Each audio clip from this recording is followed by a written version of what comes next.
This is Chef Deborah, and today we are going to make a Filipino traditional bread, or what we call pandesal, or Filipino bread roll. Come on, let's go and let's start making our traditional bread. For the ingredients, 3 cups of flour,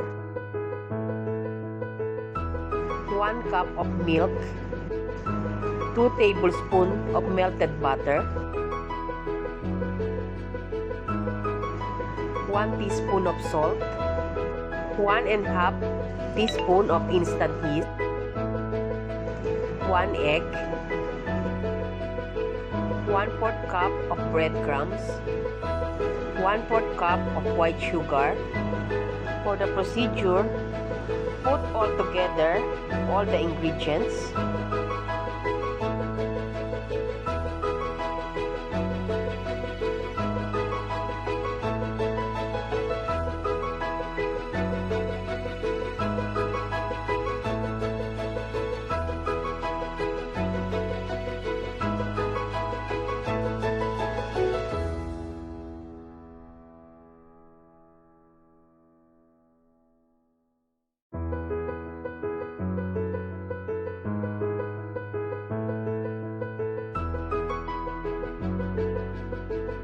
Mix the dough by the hook attachment, or you can also knead the dough until it's smooth in texture.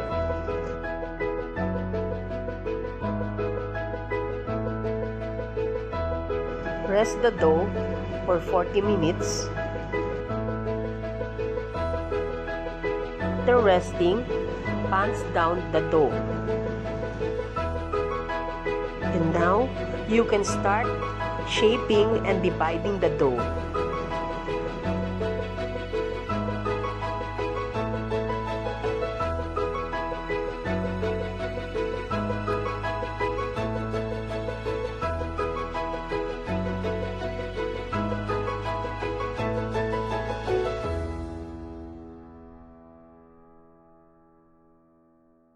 After dividing the dough, you can dredge the dough with the breadcrumbs.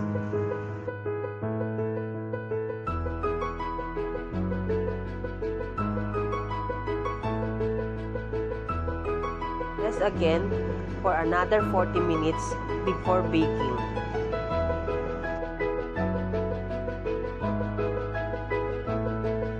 As you can see, now it's ready to bake. Bake at 180 degrees for 30 minutes.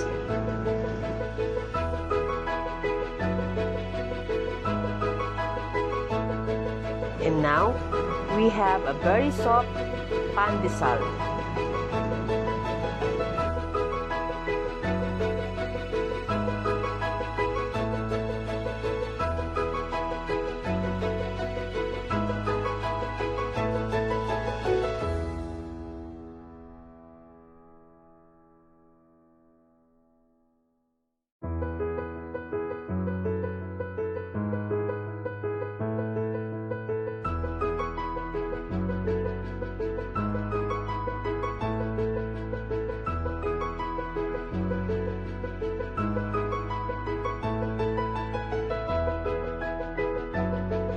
I hope you like this video and this recipe, and please subscribe to my YouTube channel and follow me in Instagram and Facebook.